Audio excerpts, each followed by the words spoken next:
This is Denise Butchko with Butchko and Company. I'm here with Christian Smedberg, a marketing professional in the building materials industry. Christian, how are you today? I'm doing well, Denise. How are you? What are we talking about today? We are talking about the social media cold call. Shouldn't even exist, I'm thinking. Right. Um, my example of that is I'll get, particularly on LinkedIn, but I can't stand this on any platform, get an invitation to connect, and sometimes even with somebody I'm not even connected to, they start selling me something. Or I connect with them, and then the immediate next interaction is they start selling me something. And I realize we're doing business here, but it's kind of like going on a first date and having a home run, and then you never talk to the person again. Like, aren't we going to have a relationship here? Shouldn't you go follow some of what I'm doing, comment on it, and kind of let me see that you're interested in what I'm doing versus just making money from me? Right. So I think how you put it to begin with, being a cold call, is just about right. It might even be worse than a cold call, because cold call is a conversation where a post is just a one-way post. That's it. So, LinkedIn is notorious for this. I get those messages too. Someone wants to connect, and I'm like, I'm not really sure I know you, but whatever, that's cool. The next thing I know, I have a message from that person trying to sell me something, some type of a service of some kind. I'm not a big fan at all. It's never worked. In my case, I can't say that I don't read the messages. I do, just to see what they're all about. But you're absolutely right. Engage first, sell second. I think that's a much better strategy. And also, what do you think about using different platforms? So are some platforms better for quote unquote describing your services or selling your services than others? For example, I don't think you'd really try to sell your services on Instagram, right? Right. Yeah. Yeah, I mean, you have to put a link back into your profile, and it's kind of sort of a convoluted, more complex way to do that. Yeah. The idea is that so this is a little more than the social media cold call, but the idea is that you're bringing in people to the center of your communication efforts, and the center of that is from my perspective, your email marketing. It's the place where you're trying to get all these people to come into that, so then you have the permission to communicate with them and not just go sell to them again. So it's a longer game, it's a longer process, it's not a quick conversion, but it is how people buy now. Right. And I think that for you, it's email marketing. For other people, it's their actual website and their CRM. Heck, for some folks, it's actually their Facebook page. That's all they got. It really depends on the company and the industry. Yeah. But if you only have a Facebook page, Christian, and then Facebook changes its terms of you, you got nothing.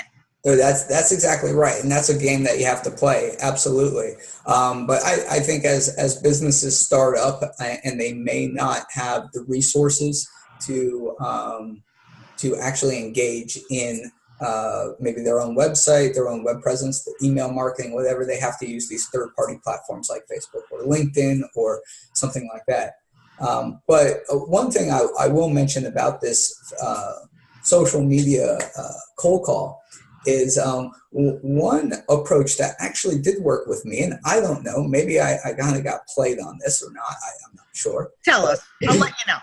I manage a couple Amazon accounts, Amazon seller accounts, and I get, even on the seller accounts, you get these cold calls from people sending you, these potential customers sending you messages wanting to somehow promote your product, and those always just go in the trash for me.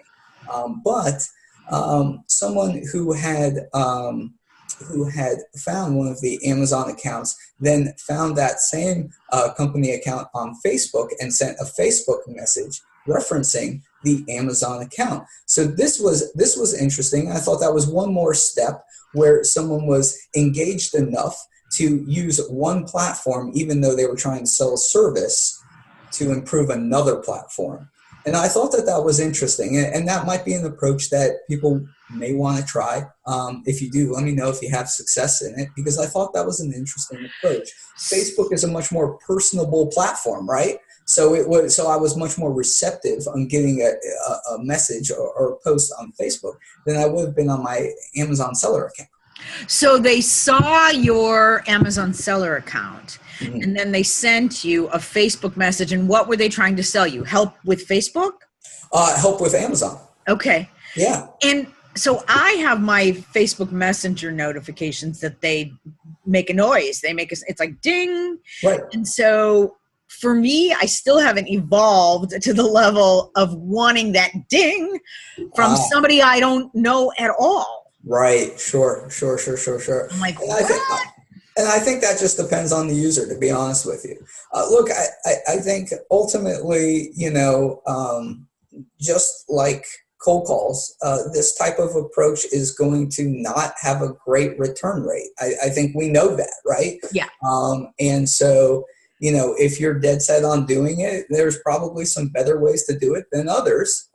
But really, look, engagement is key.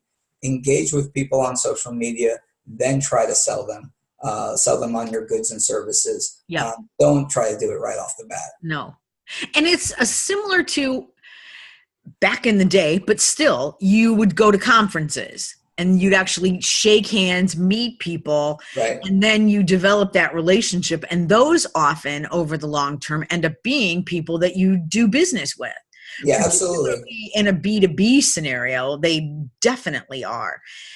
So then I want you to think about that this social digital marketing is taking that premise and just moving it online.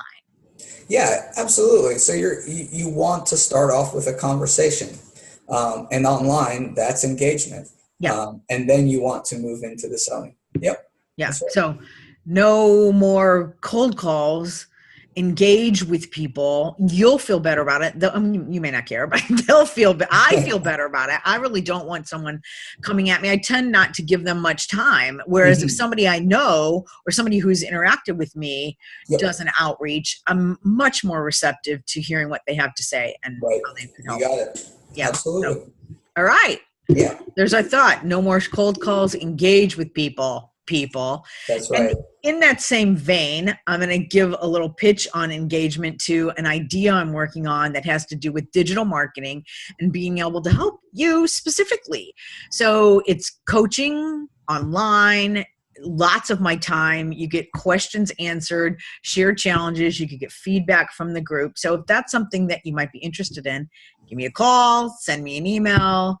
You can even send me a Facebook message if you feel so inclined.